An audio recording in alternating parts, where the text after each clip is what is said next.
हाँ तो बच्चों कैसे हो? देखो आज बात करेंगे फोर्स की, बल की। बल क्या होता है आपने देखा होगा। देखो किसी वस्तु को धक्का देना या फिर खींचना, ये बल है। साधारण भाषा में ऐसे ही कहेंगे, किसी भी चीज को धक्का दो या उसको खींचो, है ना। तो पुल और पुश साधारण भाषा में ऐसे कह सकते हैं। वैसे यह एक, अगर विज्ञान की भाषा में कहें ना, फिजिक्स की भाषा में कहें कि बल क्या है, तो बल वह कारक है जो किसी वस्तु की विराम अवस्था में परिवर्तन कर दे, या फिर कोई समान गति से चल रही है तो उसकी गति की अवस्था में परिवर्तन कर दे या उसको रोक दे, या फिर कोई वस्तु चल रही है और उसकी दिशा में परिवर्तन कर दे, या फिर प्रयत्न करे। केवल प्रयत्न मतलब जैसे मान लो कोशिश करे लेकिन नहीं हो रहा है तो भी बल लग रहा है। जैसे आपको कहा जाए कि इस दीवार को गिरा दो धक्का देके, और आप दीवार के धक्का लगा रहे हो, पूरी कोशिश कर रहे हो उस दीवार को गिराने की, लेकिन आप गिरा नहीं पाए, लेकिन प्रयत्न किया। ये जो प्रयत्न किया ना, ये भी बल ही है, ये भी फोर्स है, ठीक है ना। तो फिजिक्स की भाषा में इसको यही कहेंगे, फोर्स को, बल को, है ना, कि वह कारक है ये जो किसी वस्तु की विराम अवस्था में या सरल रेखा में समान वेग से चल रही है उसमें परिवर्तन कर दे, या उसके आकार और स्थिति में भी परिवर्तन कर दे। आकार स्थिति में कैसे है, जैसे मान लो कोई फॉर्म है उसको आपने दबाया, कोई गद्दा है उसको आपने दबा दिया, तो वहां पे भी क्या हो रहा है, वहां पे भी फोर्स लग रहा है, बल लग रहा है। अब देखो इसको ऐप से प्रदर्शित करते हैं, फोर्स, बल, और यह एक सदिश राशि है। सदिश मतलब इसमें दिशा का होना जरूरी है, कि जैसे मान लो किसी कार को धक्का देना है तो किस दिशा में देना है ना। कार को आगे लुढ़काना है और आप आगे से जाके पीछे की तरफ धक्का देने लग जाओ, इसलिए दिशा होना जरूरी है। सदिश मतलब समझ गए ना, धक्का तो मतलब काम तो कर रहे हैं, बल लगा रहे हैं, लेकिन किस दिशा में ये इंपॉर्टेंट है, इसलिए यह एक सदिश राशि है, ठीक है ना, सदिश। और इसका ऐसा ही मात्रक न्यूटन होता है, इसका जो मात्रक है ना वो न्यूटन होता है। और F बराबर ma बताया था मैंने, F से प्रदर्शित करते हैं, और द्रव्यमान इंटू त्वरण, अर्थात द्रव्यमान और त्वरण का गुणनफल जो है वो बल कहलाता है, फोर्स कहलाता है। अब यहां पे जो m है वो क्या है, कण का द्रव्यमान, और a एक्सेलरेशन, त्वरण, जो कि पीछे पड़ चुके। अब देखो बल के मात्रक की बात करें, यूनिट की बात करें, तो वो क्या है, एमकेएस पद्धति में होता है किलोग्राम मीटर पर सेकंड स्क्वायर, किलोग्राम मीटर पर सेकंड स्क्वायर, और एसआई में बताया था मैंने न्यूटन, ठीक है। और इसकी विमा की बात करें ना, विमा क्या होती है, ये जो मूल मात्रक है ना, जो फंडामेंटल यूनिट्स है ना, इसकी पावर होती है। जैसे यहाँ पे देखो केजी है ना, तो ये किसकी है, ये मास की, तो यानी कि द्रव्यमान की यूनिट कितनी है, एक पावर है, या एक लगा दो। और ये मीटर अर्थात लेंथ की है, इसके ऊपर पावर एक है, और ये सेकंड यानी टाइम की है, तो टाइम नीचे है तो ऊपर लाएंगे तो पावर -2 हो जाएगी। तो ये बल की क्या हो गई, विमा हो गई। तो ये बल की विमा आपको ऐसे तो रटना नहीं है, आप इस सूत्र से आराम से निकाल सकते हो, ठीक है ना, ऐसे, क्योंकि कई सारी राशियों की आपके पास विमाएं होंगी तो आपको रटना नहीं है। इसको देखिए, या फिर ये आपको ध्यान में है ही, ये रखना पड़ेगा आपको, और इसके आधार पर इसको बता दोगे। नेक्स्ट चलते हैं कि बल की मात्रक जो अभी बता रहा था मैं, ये 3 पद्धतियों में अलग अलग देखो इसको। एक तो होती है एमकेएस पद्धति, एक होती है सीजीएस, और एक होती है एसआई। तो सीजीएस पद्धति में क्या है, एसआई पद्धति में क्या है, और एमकेएस में क्या है, क्योंकि बल का मात्रक तीनों पद्धतियों में पूछ लिया जाता है कई बार, है ना। तो देखो एमकेएस की बात करें तो अभी पीछे बताया था किलोग्राम मीटर पर सेकंड स्क्वायर, ये एमकेएस पद्धति में है, ठीक है। और एसआई पद्धति में न्यूटन बताई दिया। और सीजीएस में देखो, सीजीएस में इसी का छोटा रूप है ये, अर्थात किलोग्राम की जगह ग्राम, और मीटर की जगह सेंटीमीटर, और सेकंड स्क्वायर की जगह सेकंड स्क्वायर रहेगा, क्योंकि सेकंड मैंने पीछे बताया था कि तीनों पद्धतियों में सेकंड तो सेकंड ही रहता है, अर्थात टाइम का जो मात्रक है ना वो सेम रहता है, उसकी यूनिट सेम रहती है। अब देखो तो सीजीएस में जो ग्राम सेंटीमीटर पर सेकंड स्क्वायर है ना, इसको डाइन भी कहते हैं। जैसे इसको न्यूटन कहते हैं, ऐसे इसको डाइन भी कहते हैं, ठीक है। तो ये सीजीएस में डाइन भी कहेंगे, इसको ध्यान रखना, या तो ये या फिर ये डाइन, दोनों ही है ना। सीजीएस में पूछे तो डाइन भी हो सकता है, ऑप्शन में आपको देखना पड़ेगा, उस हिसाब से इसका आंसर आपको देना है। तो 1 न्यूटन बराबर, और डाइन में न्यूटन में देखे ना कि क्या इसकी तुलना करें तो कितना फर्क है दोनों में। देखो 1 न्यूटन बराबर होता है 10 की पावर 5 डाइन, ये आपको याद रखना है। अब देखो जो बल होता है ना वो होता है बैलेंस्ड फोर्स, अनबैलेंस्ड फोर्स। क्या होता है ये बैलेंस्ड फोर्स, अनबैलेंस्ड फोर्स? जैसे मान लो दीवार को आप धक्का लगा रहे हो और दीवार गिर नहीं रही है, खिसक नहीं रही है, तो ये हुआ, यहां बल तो लग रहा है ना, लेकिन ये हुआ बैलेंस्ड फोर्स। अर्थात आप दीवार को धक्का लगा रहे हो, दीवार भी आपको धक्का लगा रही है और गुरुत्वीय बल भी लग रहा है। यहाँ पे कई बल लग रहे हैं, लेकिन सब बल मिलकर इनका परिणामी जो है ना, रिजल्ट जो आया वो क्या है? जीरो। अर्थात यहाँ पे बल जो है वो बैलेंस में है, काम नहीं कर पाया, इसलिए उसको बैलेंस फोर्स कहते हैं। जैसे रस्साकसी का आपने खेल देखा होगा, एक रस्से को आप पकड़ कर खींचते हो, सामने वाली पार्टी उधर से बच्चे खींचते हैं, तो आमने सामने से खींचेंगे ना, तो खींचते हैं तो जिसमें ज्यादा ताकत है वो खींच ले जाते हैं और उधर गिर जाता है, वो वाले इधर आ जाते हैं। वो क्या होता है, अगर वो बैलेंस नहीं है, बैलेंस है तब तक तो रस्सा ऐसे ही रहेगा, कोई इधर उधर नहीं गिरेगा, लेकिन अनबैलेंस होते ही एक तरफ गिर जाएगा, या तो इधर गिर जाएगा या फिर इधर रस्सा आ जाएगा।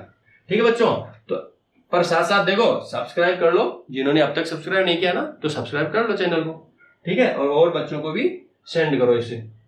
तो इस प्रकार से संतुलित और असंतुलित अर्थात बैलेंस्ड फोर्स, अनबैलेंस्ड फोर्स आपकी समझ में आ गया होगा। अब देखो प्रकृति में है ना मूलतः 4 प्रकार के बल पाए जाते हैं। कितने? 4 प्रकार के। फर्स्ट, गुरुत्वाकर्षण बल, ग्रेविटेशनल फोर्स। ठीक है, आप जानते हो कोई भी दो पिंडों में, ब्रह्मांड में कोई भी दो पिंडों के बीच में क्या लगता है? एक आकर्षण बल लगता है। ये इसको खींचता है और ये वाला इसको खींचता है, एक दूसरे को अपनी ओर आकर्षित करते हैं, खींचते हैं, इसको बोलते हैं आकर्षण बल अर्थात गुरुत्वाकर्षण बल, ग्रेविटेशनल फोर्स। ठीक है, दूसरा है विद्युत चुंबकीय बल। ठीक है, इलेक्ट्रोमैग्नेटिक फोर्स। ये जो इलेक्ट्रोमैग्नेटिक फोर्स है ना, ये भी 2 प्रकार का होता है, एक तो स्थिर वैद्युत बल और एक चुंबकीय बल, अर्थात इलेक्ट्रोस्टैटिक फोर्स और मैग्नेटिक फोर्स, ये 2 प्रकार के होते हैं। अच्छा, फिर ये क्या होते हैं स्थिर वैद्युत बल? ये लगता है आवेशों के बीच में, 2 आवेशों के बीच में जो बल लगता है ना वो होता है, और ये 2 चुंबकीय ध्रुवों के बीच में लगने वाला बल है। चुंबकीय ध्रुव आपने देखा ही होगा, चुंबक ऐसी देखी होगी कि कहीं से तो तुरंत दौड़ के चिपक जाते हैं 2 सिरे, या फिर ऐसे भी सिरे होते हैं जो आपस में चिपकते नहीं है, दूर दूर भगाते हैं। इसलिए इसके भी 2 प्रकार हैं, जैसे स्थिर वैद्युत भी 2 प्रकार का और ये भी 2 प्रकार का। कैसे? एक तो होता है आकर्षण बल, आकर्षी, एक होता है प्रतिकर्षी।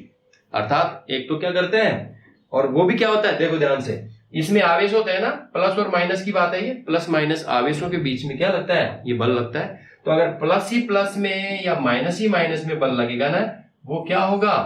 प्रतिकर्षी बल होगा। और प्लस में और माइनस के बीच और माइनस और प्लस के बीच यानी विपरीत रहेंगे तो आकर्षण बल लगेगा।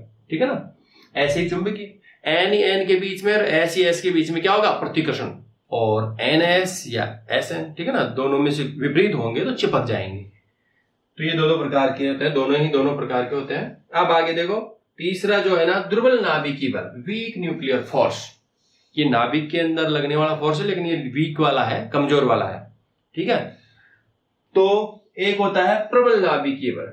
तो इस प्रकार से 4 प्रकार के बल इस प्रकृति में पाए जाते हैं, रहते हैं। पहला गुरुत्वाकर्षण बताया था मैंने, तो इसको थोड़ा सा समझ लेते हैं, बता भी दिया मैंने कि ब्रह्मांड में प्रत्येक पिंड दूसरे पिंड को अपनी ओर आकर्षित करता है, तो इस आकर्षण के कारण लगने वाला बल ग्रेविटेशनल फोर्स कहलाता है। विद्युत चुंबकीय बल, ये जो बताई दिया मैंने, एक तो होता है 2 स्थिर आवेशों के बीच में और चुंबकीय ध्रुवों के बीच में। नेक्स्ट, दुर्बल नाभिकीय जो बल है ना, वीक न्यूक्लियर फोर्स, ये क्या होता है?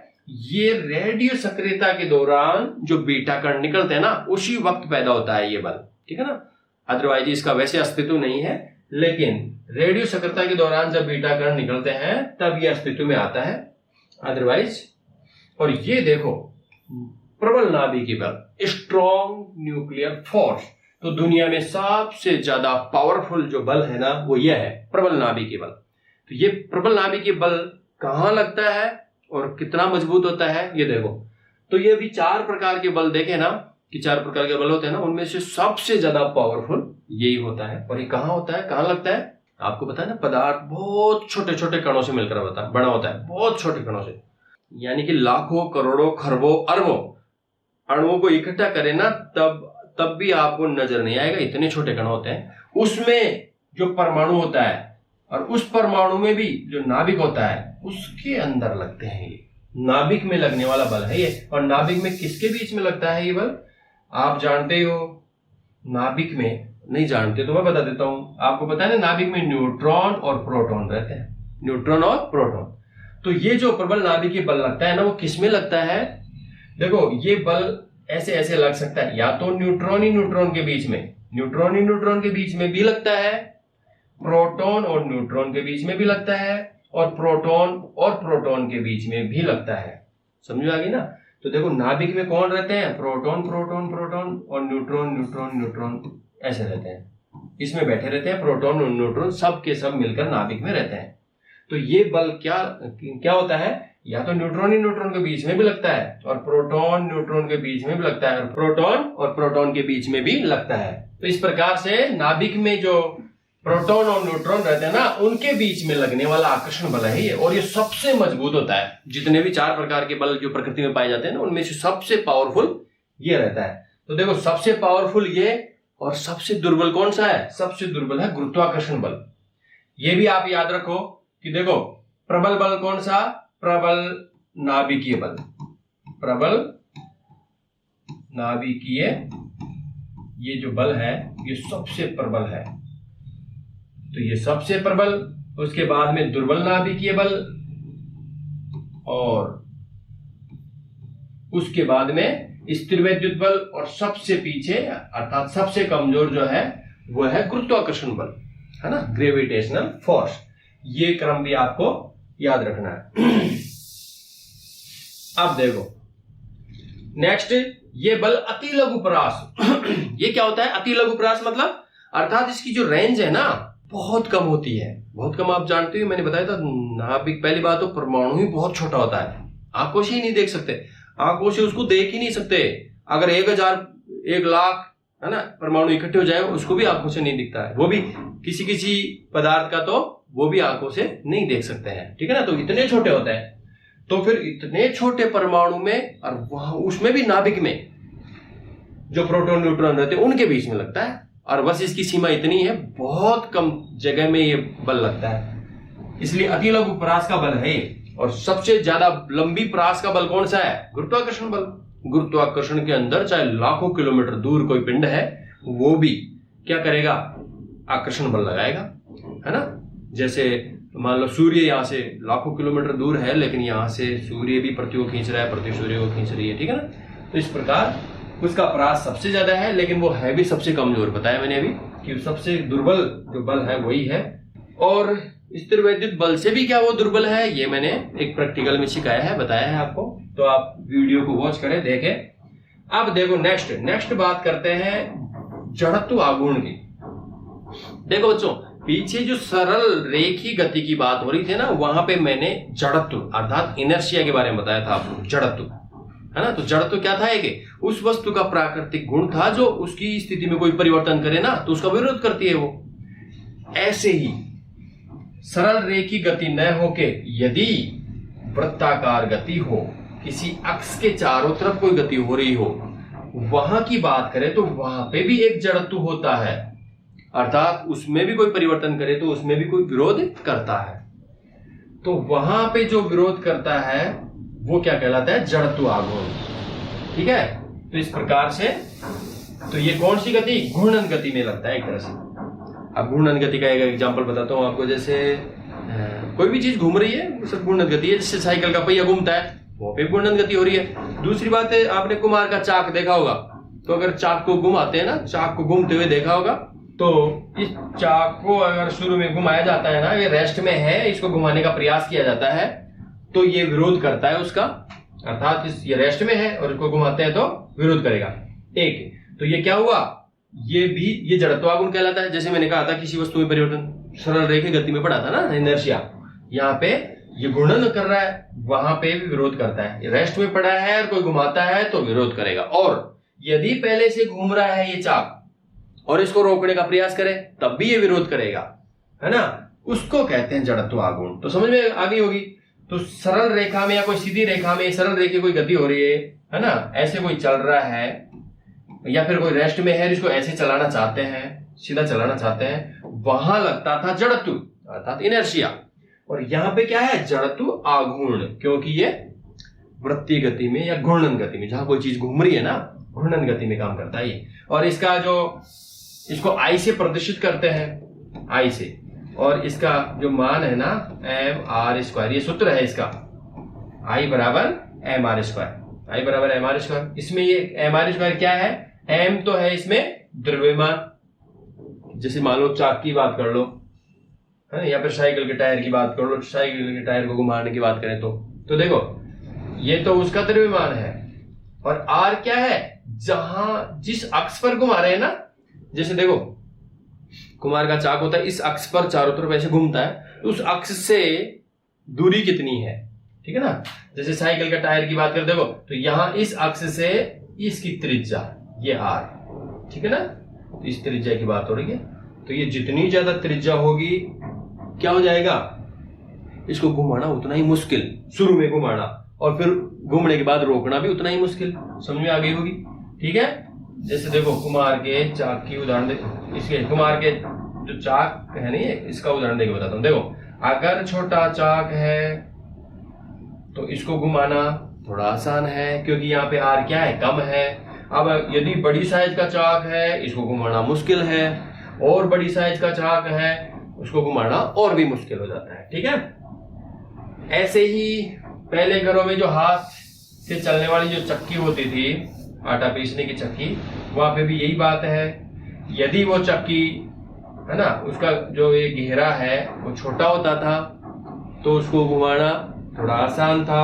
यदि वह बड़ा है तो उसको शुरू करना, उसका स्टार्ट करना क्या था, उसको स्टार्ट करना थोड़ा मुश्किल था, क्योंकि किस पे डिपेंड कर रहा है, एक तो उसका द्रव्यमान भी ज्यादा है और उसकी त्रिज्या भी घूर्णन अक्ष से दूरी की त्रिज्या भी ज्यादा है। इस प्रकार से ये काम करता है। और इसकी यूनिट की बात करें ना, यूनिट की बात करें अर्थात इकाई की बात करें, मात्रक की बात करें, तो क्या होता है, किलोग्राम मीटर स्क्वायर। देखो इससे आया है, mr² से। देखो m द्रव्यमान है ना, तो द्रव्यमान का मात्रक क्या होता है, kg, और r ये r² है तो मीटर स्क्वायर हो जाएगा, ठीक है।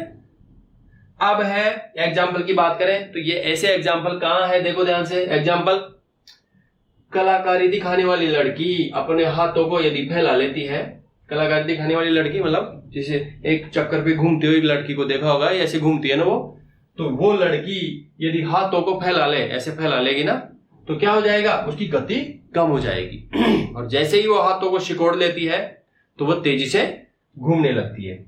उसका रीजन क्या है, देखो लड़की घूम रही है तो मान लो इसका जो ये जो केंद्र है ना, ये ध्रुव है ना, इससे दूरी अभी कम है, और जैसे हाथ लंबे कर लेती है दोनों तरफ तो r क्या हो जाती है, बढ़ जाती है। r बढ़ गया तो जड़त्व बढ़ गया, ठीक है ना। तो जड़त्व बढ़ गया तो वो गति धीमी हो जाती है, ठीक है। तो इस प्रकार से ऐसे काम करता है ये। अब देखो बलागुण, ये बलागुण क्या है, अभी पीछे बात कर रहे थे बल की, फोर्स की। तो देखो जो फोर्स है ना, वो सरल रेखी गतियों में जो फोर्स लगता है, बल लगता है, वहां पे वो फोर्स है। और बल आघूर्ण क्या होता है, ये होता है घूर्णन गति में, कोई घूर्णन कर रही, वही बात जैसे अभी चाक की बात करें, या फिर जो आटा पीसने की जो चक्की होती है ना हाथ वाली, उसकी बात करें, तो इसके अंदर बल लगा रहे हैं ना, इसको गति देना या रोकना वो बल का काम होगा ना, वो जो बल होगा वो बलागुण कहलाएगा। ऐसे ऐसे ऐसे याद रखो, किसी कोई सरल रेखी गति की बात करें या किसी ऐसी वस्तु की बात करें जिसको सरल रेखा में चलाना हो, तो वहां बल काम करता है। और यदि किसी चीज को घुमाना हो, वहां बलागुण काम करता है। बलागुण इसको बोलते हैं टॉर्क। क्या बोलते हैं इंग्लिश में, टॉर्क। और इसका जो प्रदर्शित करने का जो चिन्ह है वो देखो ऐसे है, टॉर्क को ऐसे प्रदर्शित करते हैं, टी से ऐसे। तो बलागुण क्या है, बल इंटू घूर्णन अक्ष से लंबवत दूरी। बल इंटू घूर्णन अक्ष से लंबवत दूरी। तो देखो क्या है ये, जैसे उसी चाक का उदाहरण ले लो, कुमार के चाक का, या फिर वो जो हाथ से पीसने वाली जो हाथ है ना, हाथ से पिसाई करने वाली जो चक्की है ना, आटा तैयार करने वाली, तो उसको देखो यहां केंद्र से तो बल, कितना बल लगाया जा रहा है। दूसरी बात, इस घूर्णन अक्ष से लंबवत दूरी कितनी है, ठीक है। तो देखो बलागुण मतलब एक तरह से बल, फोर्स है एक तरह से। कैसा फोर्स है? जो घूमने वाली चीजों को घुमा दे या घूमने वाली चीजों को घूमते हुए को रोक दे, ये बल है ये। तो अगर कोई घूमने वाली चीज है उसको घुमाने का काम बलागुण करता है, अर्थात ये एक प्रकार का फोर्स है।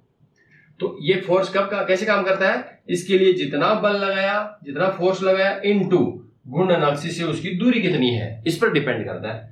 तो देखो बलागुण कब ज्यादा होगा? या तो ताकत ज्यादा लगा दो, फोर्स ज्यादा लगा दो, या फिर घूर्णन अक्ष से दूरी बढ़ाकर भी इसको बढ़ाया जा सकता है। तो देखो सिंपल सी बात, साधारण भाषा में समझो। अगर कुम्हार का चाक है मान लो ये, है ना, और इसको घुमाना हो, तो देखो घुमाने के लिए आपको पता है, आपने कभी देखा हो तो इस पे एक छेद होता है, उस पर वो डंडा लगा के और फिर घुमाता है। तो ये छिद्र, ये छेद है ना, वो इस परिधि के पास में होता है लास्ट में। ये छिद्र यहां भी हो सकता था, यहां भी हो सकता था, यहां भी हो सकता था, बहुत पास में भी हो सकता था। तो यहाँ पास में रख के यहाँ है ना लकड़ी फंसा के इसको आराम से यहाँ पे घुमा देता, है ना। लेकिन इतनी दूर क्यों, परिधि के ऊपर क्यों रहता है वो गड्ढा? तो इतनी दूर यहाँ लगाएंगे तो इसको ऐसे घुमाना पड़ेगा काफी दूर। पर ऐसा क्यों करते हैं? क्योंकि यहां लगाने से ये क्या है, घूर्णन अक्ष जो दूरी है ना ये बढ़ जाती है, ज्यादा हो जाती है। जब ये ज्यादा हो गई तो बलागुण अर्थात टॉर्क भी ज्यादा हो गया, अर्थात ताकत ज्यादा काम करेगी, अर्थात ये इजीली घूम जाएगा, आराम से घूम जाएगा। ऐसे ही छोटे टायर वाली साइकिल को चलाना मुश्किल, बड़े टायर वाली साइकिल को घुमाना आसान। ऐसे ही साइकिल के अंदर जो वो चक्का होता है ना, चैन जिससे चैन लगी रहती है, तो ये जितना बड़ा होगा चक्का जिसके ऊपर चैन चढ़ी रहती है उतना साइकिल को चलाना आसान, क्योंकि घूर्णन अक्ष यहाँ है तो घूर्णन अक्ष से दूरी बढ़ गई, यहाँ ताकत लगाई जा रही है, पैडल यहाँ लगाया जा रहा है। अगर पैडल यहाँ के बजाय यहाँ लगाया जाए तो वो आसानी से नहीं घूम पाएगी, है ना। तो ये कई एग्जाम्पल है इसके। दूसरी बात एक और देखो, आपने देखा होगा हैंडपंप का जो हत्था होता है ना, हैंडपंप का हत्था होता है, इसमें देखो आपने देखा होगा हैंडपंप का हत्था लंबा बनाया जाता है। तो ये हैंडपंप का हत्था इतना लंबा क्यों बनाया जाता है? इसको यहां पास छोटा भी रख सकते थे, इतना सा रखते आराम से इसको दबा लेते, नहीं। देखो इसको लंबा रखने का एक फायदा है, बताया था मैंने, ये है ना घूर्णन अक्ष से लंबा दूरी ज्यादा हो जाती है, ये ज्यादा हो गई तो आसानी से बल लगेगा, अर्थात ज्यादा लगेगा बल और आराम से ये पानी आएगा। ये है ना, यहाँ पे टाउ था, इसको बोलते हैं टाउ। क्या बोलते हैं? टाउ। ये बलागुण का सिंबल है टाउ, अर्थात टॉर्क का सिंबल है ये आपको याद रखना है। तो इस प्रकार से ये काम करता है, ठीक है। तो क्या होता है, ये टॉर्क बराबर F इंटू डी।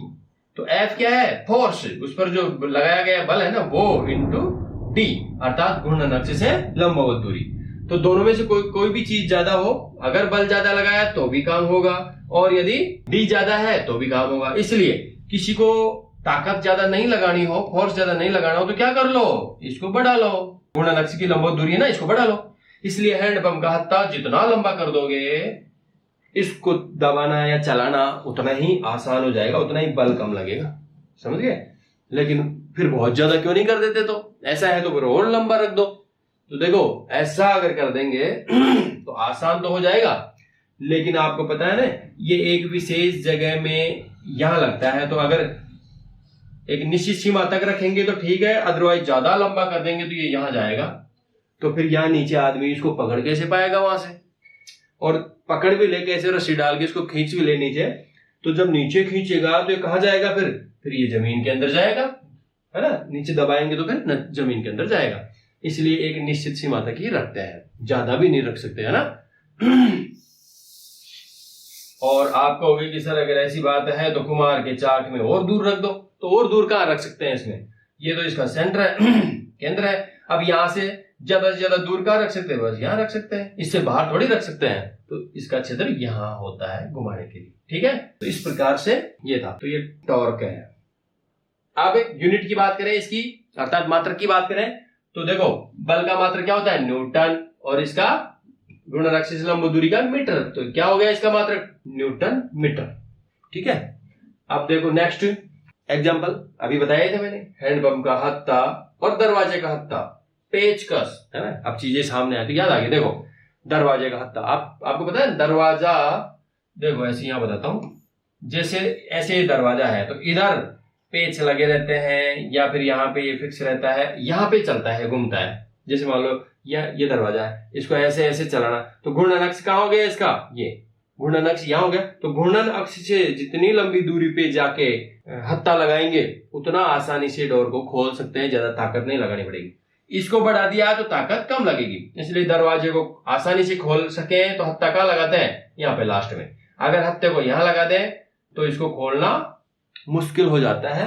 ये कम कर दिया तो फिर ये बढ़ाना पड़ेगा, अर्थात आपको ताकत ज्यादा लगानी पड़ेगी। सिंपल। अब देखो पेचकस का उदाहरण, पेचकस में क्या होता है, अर्थात स्क्रू ड्राइवर की बात कर रहा हूं मैं। पेचकस यानी स्क्रू ड्राइवर। तो स्क्रू ड्राइवर में देखो सीधी सी बात है, ये जो स्क्रू घुमाते हैं ना वो इस अक्ष पे, इसके बिल्कुल बीचों बीच सेंटर पे घूमता है वो ऐसे। तो वहां से जितनी दूरी, अब दूरी मतलब क्या, अर्थात पेचकस जो है, अर्थात जो ये स्क्रू ड्राइवर है जितना मोटा होगा उतना ही पेच को कसना और खोलना आसान हो जाएगा, है ना।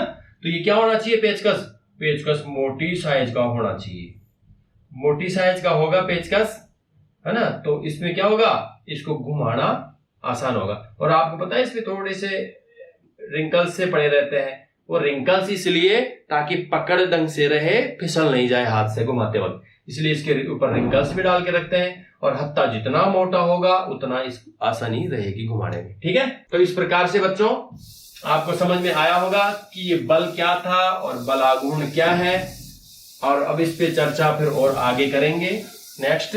तो फिर जिन्होंने अब तक सब्सक्राइब नहीं किया ना, बार बार यही कहूंगा चैनल को सब्सक्राइब कर लें, ठीक है, और बच्चों को शेयर करें। Thank you.